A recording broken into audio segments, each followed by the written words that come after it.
امریکہ اور فرانس وغیرہ میں سیکولرزم ہے وہ اس طرح کا ہے کہ وہاں مذہب جو ہے وہ حکومت میں شامل نہیں ہو سکتا, لیکن یہاں مذہب بھی ہو سکتا ہے, لیکن اپنی مذہبی شناخت کے ساتھ.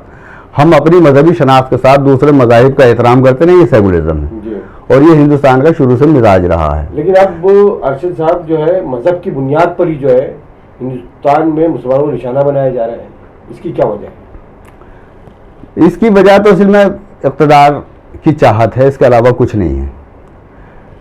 وہ جانتے ہیں کہ 80% ہندو جو ہے وہ مذہبی جذبات سے جڑا ہوا ہے, اسے اگر جوڑ لیں گے تو ہماری حکومت چلتی رہے گی. جہاں ووٹوں کی سیاست ہے اور اسی پہ مائنس پلس کیا جاتا ہے. نہیں, اس کو آپ ووٹوں کی سیاست کہہ رہے ہیں, مجھے لگتا ہے کہ ووٹوں کی سیاست نہیں ہے, کیونکہ اس پر یہ محنت 80 سال سے کرتے آ رہے ہیں RSS کے لوگ یا منوواد جسے ہم کہتے ہیں, اور ان کا تو منصوبہ ہے کہ ہمیں حکومت اس لیے حاصل کرنی ہے کہ یہاں پر ہندو راشٹر قائم ہو اور یہ ملک جو ہے صرف ہندوؤں کا ہو. یہاں پر دیگر سبھی جتنی اقلیت ہیں یا جتنے طبقات ہیں ان کی شناخت مٹائی جائے اور یہ صرف ہندوستان جو ہے ہندوؤں کا ملک رہ جائے. یہ تو اس پر کام کرتے آ رہے ہیں, تو اس کو سیاست کیسے کہیں گے آپ یا لڑائی کیسے کہیں گے آپ؟ دیکھیے ذرا سا فرق ہے, تھوڑا سا سمجھ لیجئے بنیادی چیز کہ یہاں ووٹوں کے سہارے ہی جو ہے اقتدار تک پہنچا جا سکتا ہے. پہلی چیز, کانگریس ہو اور دوسری جماعتیں ہوں, غیر کانگریسی جماعتیں ہوں, کمیونسٹ ہوں, سب یہ ووٹوں کے مائنس پلس سے ہی حساب لگاتے ہیں کہ ہمیں یادو اتنے ہیں, دلت اتنے ہیں, مسلم اتنے ہیں, اتنے ہو گئے ہمارے, اتنے ہم ٹکٹ دے دیں گے فلاں کو تو وہ کامیاب ہو جائے گا. اب وہی حساب وہ لگا رہے ہیں کہ برہمن اتنے ہیں, وہ اتنے ہیں, وہ اتنے ہیں, یہ 80% ہمارے ہو گئے, 20% دوسرے ہو گئے. اور اس کے بعد جو ہے اگر ہم اس طرح سے یہ کرتے ہیں, مذہبی جذباتیت کی شراب پلاتے ہیں, تو یہ ہمارا کامیاب ہو جائے گا. یہ تو وہ اس میں فی الحال کامیاب ہوتے جا رہے ہیں. جہاں تک ہندو کنٹری کی بات ہے, ہندو کنٹری تو ہے, اس میں 80% ہندو ہیں, تو اس میں تو کوئی دو رائے ہے ہی نہیں. ہندو کنٹری ہے لیکن قانون تو قانون جو ہے وہ قانون سب کے لیے ہے. وہ تو قانون تو وہی بابا صاحب امبیڈکر نے بنایا. میں عرض کر رہا ہوں, انصاف ملے. جی میں وہی عرض کر رہا تھا کہ جو ہمارا قانون ہے, وہ ہمارا جو دستور ہے, اسے ختم کرنے کی جو کوششیں ہو رہی ہیں وہ اس سے کوئی آدمی اتفاق نہیں کرتا. یہ قابل مذمت ایک قدم ہے حکومت کا, اور میں سمجھتا ہوں کہ حکومت کو جلدی سمجھ میں بھی آ جائے گا, یہ ایسا ہوگا نہیں. RSS والے جو ہے وہ تقریباً 70-80 سال سے اس پر محنت کر رہے ہیں. تو ہمارے پاس بھی ایک بہت بڑی جماعت ہے, جمعیت علماء ہند ہے, جماعت اسلامی ہے. تو کیا ان حضرات کو یہ خطرات محسوس نہیں ہوئے, یا اس پورے معاملے کو دیکھتے ہوئے کہ ہندوستان میں مسلمانوں کا مستقبل کیا ہوگا, کیا ان کی دور اندیشی کام نہیں آئی, یا کیوں انہوں نے اس پر کام نہیں کیا, دیکھیے یا مسلمانوں کو آگاہ نہیں کیا؟ میں جہاں تک سمجھتا ہوں کہ انہوں نے کام کیا ہے, اور وہ جماعت اسلامی تو خیر آج بھی کام کر رہی ہے تھوڑا بہت. جمعیت علماء کا جہاں تک تعلق ہے اس کے بارے میں تو لوگوں کی کوئی اچھی رائے ہے ہی نہیں. میں بچپن سے سنتا چلا رہا ہوں کہ جمعیت علماء جو ہے وہ دلالوں کی جماعت ہے. مجھے نہیں معلوم کہ وہ دلالی کرتے ہیں نہیں کرتے ہیں, لیکن عام طور پہ ان کے بارے میں یہی کہا جاتا ہے کہ وہ صرف حکومت اور اقتدار اور چند MLA اور ایک راجیہ سبھا کی سیٹ, اس کے لیے ساری محنت ہوتی ہے. خاموش معاہدے ہوتے ہیں کہ ہم ذرا بھیڑ بھر کے دکھا دیں, حکومت جو ہے اسے پسیج جاتی ہے, ان کے مطالبات منظور کر لیے جاتے ہیں. یہ عام طور پہ کہا جاتا ہے ان کے بارے میں. ارشد صاحب اتنا بڑا الزام لگا رہے ہیں. میں نہیں لگا رہا ہوں, یہ عام طور پہ کہا جاتا ہے, میں عرض کر رہا ہوں. جبکہ جمعیت علماء ہند جو ہے, جو بم بلاسٹ میں جو آروپی ہیں, ملزم ہیں, جو پکڑے جاتے ہیں, ان کا کیس لڑتی ہے, عدالت سے مقدمہ لڑتی ہے, پیسے اتنے خرچ ہوتے ہیں, بہت سے مقدمات میں ان کو رہائی ملی ہے. اللہ بہتر جانے, مجھے نہیں معلوم, لیکن میں عام لوگوں میں اپنی بات نہیں کہہ رہا ہوں, یہ عام لوگوں کی رائے ہے. اس کو نچوڑ کے میں جو میری عام جو آخری سطح کا آدمی اس سے جو بات ہوتی ہے کہ رکشہ والے سے, ایک مزدور سے, ایک بہت معمولی قسم کے لوگوں سے جو میں بات کرتا ہوں, تو ان کے تاثرات جو ہیں وہ میں بیان کر رہا ہوں. ان کی سوچ تو محدود ہوتی ہے نا, ایسا لوگ کہتے ہیں. نہیں, سوچ تو وہیں سے ہوتی ہے جی. اصل سوچ ہی وہ ہے جسے آپ جو ہے محدود کہہ رہے ہیں, چھوٹی سوچ کہہ رہے ہیں, وہی سوچ ہوتی ہے, اسی سے سوچ بنتی ہے, بڑی سوچ بنتی ہے. تو وہ لوگ جو ہیں آج اتنے مطلب یہ اس کے بدزن ہو چکے ہیں. میرے پاس دیوبند سے کئی میسیج اس طرح کا ہے کہ یہ سب کچھ ڈرامہ ہے, یہ مظاہرہ وغیرہ ہو رہا ہے NRC کے خلاف اور فلانا ڈمکانا. ایک وقت میں وہ کہتا ہے کہ ہندوستان میں NRC ضروری لازمی طور پہ ہے, کسی غیر ملکی کو میں برداشت نہیں کرتے. مولانا مدنی کا تحریری بیان ہے. اور دوسری طرف یہ کہتے ہیں کہ صاحب وہ NRC نہیں ہونی چاہیے. تو کیا مطلب ہے؟ کبھی آپ کچھ ہیں, کبھی ایک تو اسٹینڈ ہونا چاہیے. تو اگر یہی بات ایک آخری آدمی تک پہنچے گی تو وہ کیا سمجھے گا اسے؟ مجھے نہیں معلوم کہ ان کی مجبوریاں کیا رہی ہوں گی, یا ان کی ضرورت کیا رہی ہوں گی, یا اس وقت ان کا نظریہ کیا رہا, اب کیا ہے. بہرحال اگر یہ کوشش کرتے تو مسلمانوں کو ایک بہت اچھا پلیٹ فارم مل سکتا تھا, نئے نوجوانوں کی تربیت ہو سکتی تھی. آج حالات یہ ہیں کہ ایک جدید تعلیم یافتہ ایک نوجوان اور ایک مدرسے کا نوجوان ایک جگہ نہیں بیٹھ سکتے, دونوں ایک دوسرے کو جاہل کہتے ہیں. یہ فرق جو ہے کہاں سے آیا ہے؟ یہ فرق بڑے اس کو کیا اب اس کا ذمہ کیسے مانتے ہیں؟ دارالعلوم میں ماشاءاللہ اچھی تعلیم ہو رہی ہے دین کی.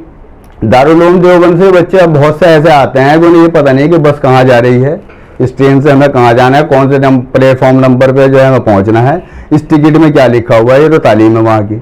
وہ ٹھیک ہے, وہ قرآن شریف کو بہت اچھے طریقے سے پڑھتے ہوں گے, سمجھتے کتنا ہے مجھے نہیں معلوم. عام طور پہ وہاں جو ہے رٹے کے لوگ آتے ہیں, ایک محدود سی سوچ ہے یہ عام طور پہ. آپ کس طرح کی تعلیم کو مطلب جو ہے دیکھیے, تعلیم کا مطلب ہے کہ جانکاری, علم کا مطلب ہے جانکاری. علم حاصل کرنا ہر مسلمان مرد اور عورت پر فرض ہے. اس میں علم قرآنیات بھی ہے, اس میں علم دنیا بھی ہے, علم دنیا میں علم سائنس بھی ہے, ریاضی بھی ہے, اور تمام علوم جو ضرورت کے ہیں, جو ہماری روزی روٹی سے جڑے ہوئے ہیں, ہمارے روزمرہ کے مسائل سے جڑے ہوئے ہیں, وہ بھی ہیں. اور جو یہ دین ہی تو ہے سب کچھ. جسے اگر اصلی تعلیم حاصل کرنا ہوگا, ساتھ ساتھ علی گڑھ مسلم یونیورسٹی ہے, جامعہ ملیہ ہے, دیوبند میں تو بننے جاتے ہیں عالم فاضل, اور دیکھیے تو اسی لیے قائم کیا گیا ہے حضور والا. پہلی بات تو یہ ہے کہ یہ جو ہم نے فرق کر دیا, یہ لگ بھگ میرے اسپین کے سقوط سے پہلے ہم نے علم کو دو حصوں میں بانٹ دیا. اسپین کے سقوط سے پہلے؟ ہاں, اسپین دیکھیے, اسپین جو ہے, اسپین جو ہے وہ ایک ایسی جگہ تھی جو دنیا کی سب سے بڑی علمی درسگاہیں تھیں وہاں. یورپ میں اندھیرا تھا بالکل. یورپ والے تو پڑھنا نہیں جانتے تھے, انہیں پتہ ہی نہیں تعلیم کس چیز کا نام ہے. سب سے پہلے یونیورسٹی کا تصور جو ہے اگر ملتا ہے تو اسپین میں ملتا ہے. وہاں سے پھر جب یہ علم اس زمانے میں جو لوگوں نے مطلب یہ کہ وہاں علوم کی بہت مختلف علوم کی کتابیں جو مصر کی اور روم کے تمام جتنا جدید علم تھا, ارسطو کے فلسفے وغیرہ وغیرہ, وہ تمام ٹرانسلیٹ کر کے ڈال دیے تھے. زمین کی لمبائی کتنی ہے, سمندر کی گہرائی کتنی ہے, کون سا ستارہ کتنی دوری پہ ہے, یہ تمام اس زمانے میں جو ہے انہوں نے سب چھان دیا تھا پوری طرح. مسلمانوں نے چھان دیا تھا. اس کے بعد میں ایک فتویٰ آتا ہے امام غزالی کا کہ ریاضی جو عادات کا جو علم ہے, عادات سے کھیلنا شیطانی فعل ہے. اس کے بعد جو ہے پھر وہ زوال شروع ہو گیا. پھر وہاں جو ہے کیا نام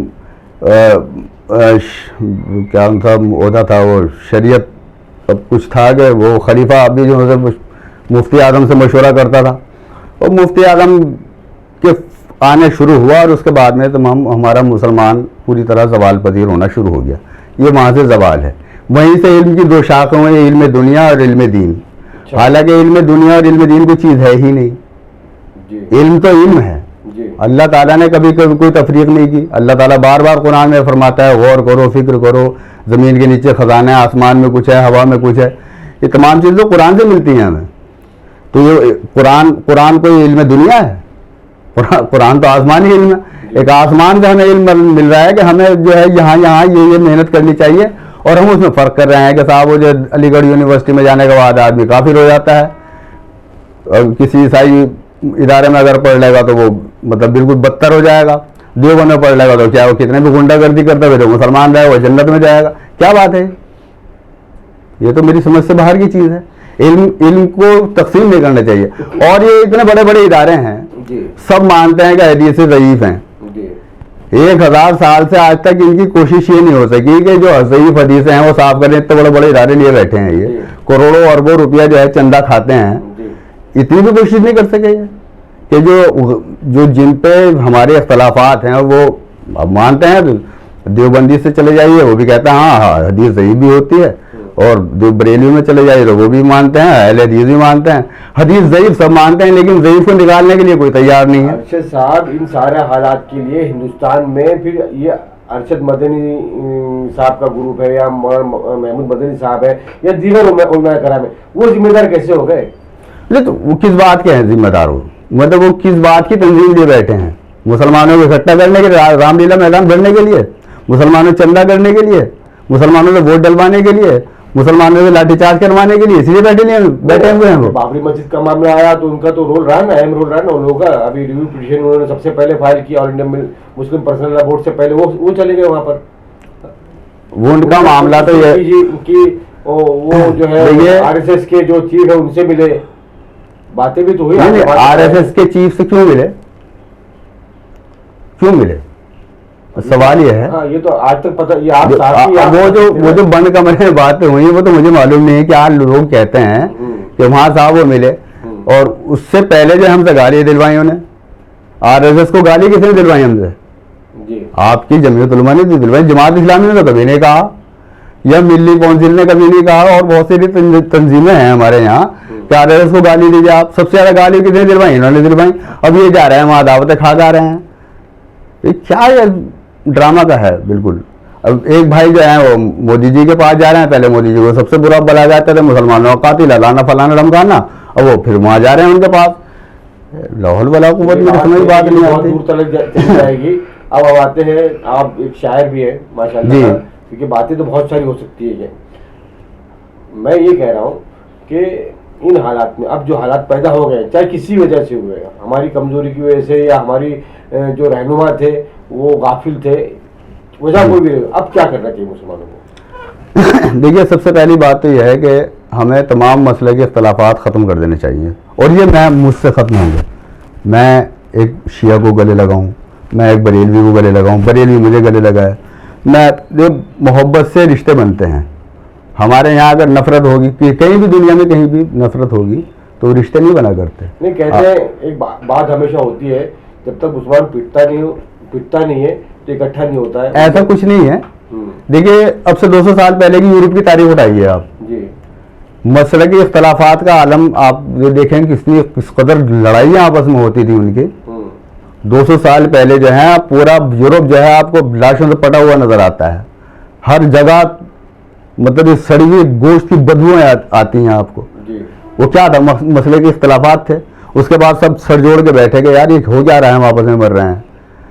پھر وہ اچھا یہ ہے جو ہمارا یہ چرچ ہے یہ حکومت میں مداخلت کرتا ہے، اور حکومت پھر وہ جس مسئلہ کا آدمی ہوتا ہے اس کو سراتی ہے اور دوسرے مسئلوں کو اس کا ایکسپلائٹ کرتی ہے.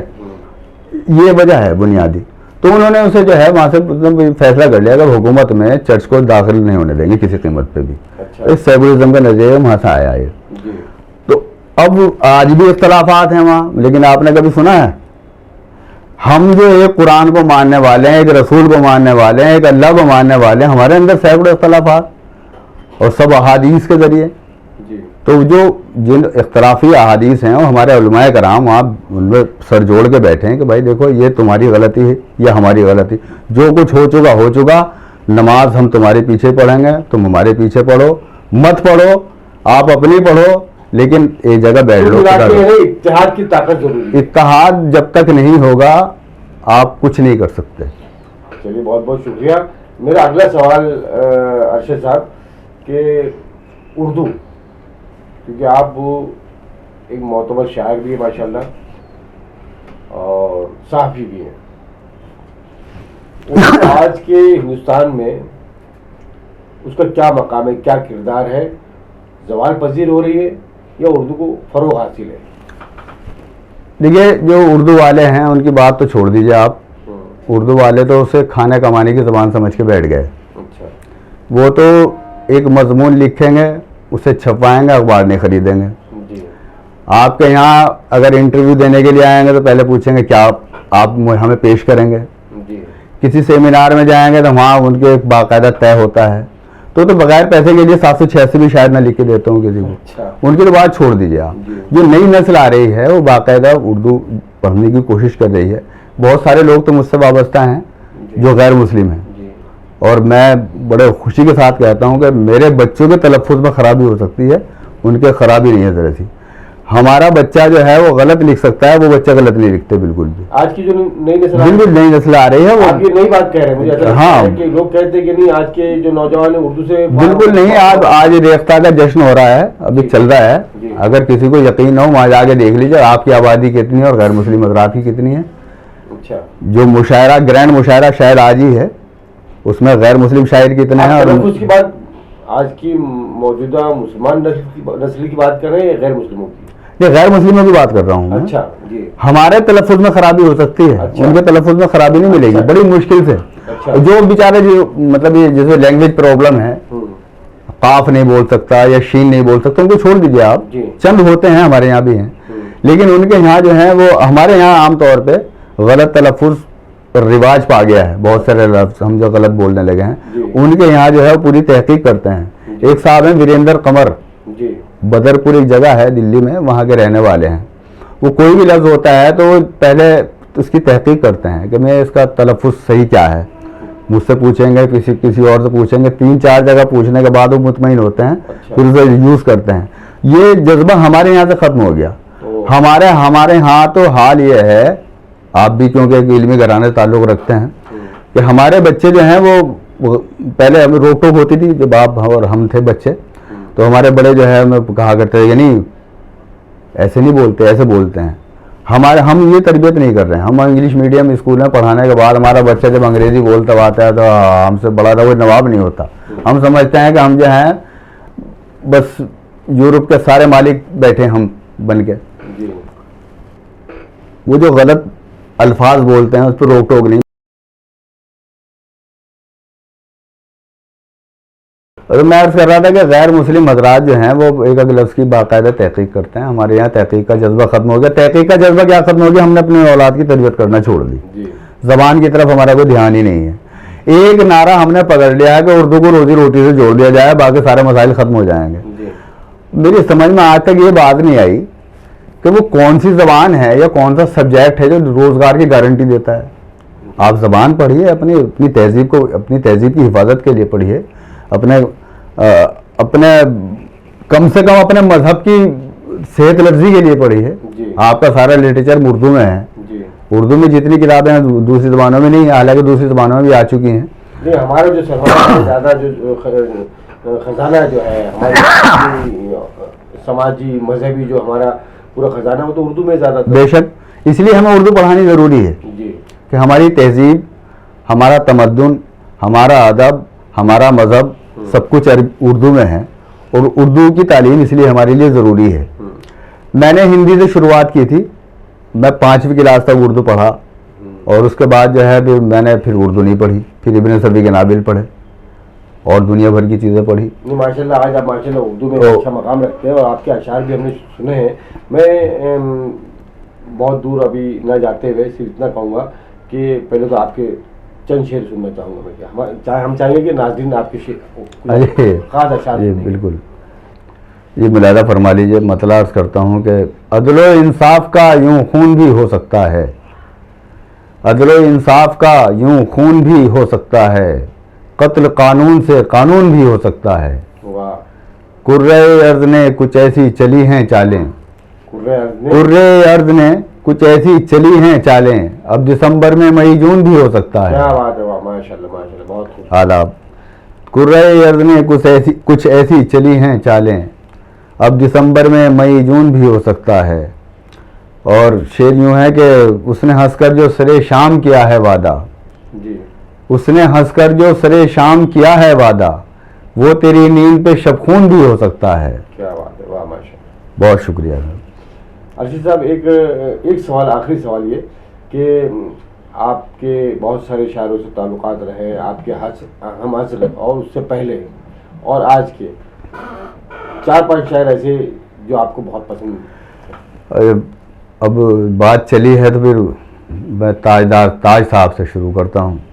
میری ان سے پہلی ملاقات سہارنپور کے ریلوے اسٹیشن پہ ہوئی تھی, اور پھر ہوئی تو پھر ہوتی چلی گئی. وہ جب دلی جاتے تھے مجھ سے ملتے تھے. وہ اصل میں شاعر تو تھے ہی بہت کمال کے, اور نیک انسان, شریف آدمی, اور ویسے ہی وہ چاہتے تھے کہ ان کے سامنے والا جو ہے ویسا بنے جیسا وہ چاہتے تھے. ان کی یہ خواہش ہوتی تھی. کئی بار جو ہے وہ شمیم مستر صاحب ہیں، مجھے ہیں، کچھ ہماری کچھ غلط حرکتیں ہوتی تھی یا شعر میں کچھ ایسا ہوتا ہے تو ڈانٹ دیا کرتے تھے وہ باقاعدہ.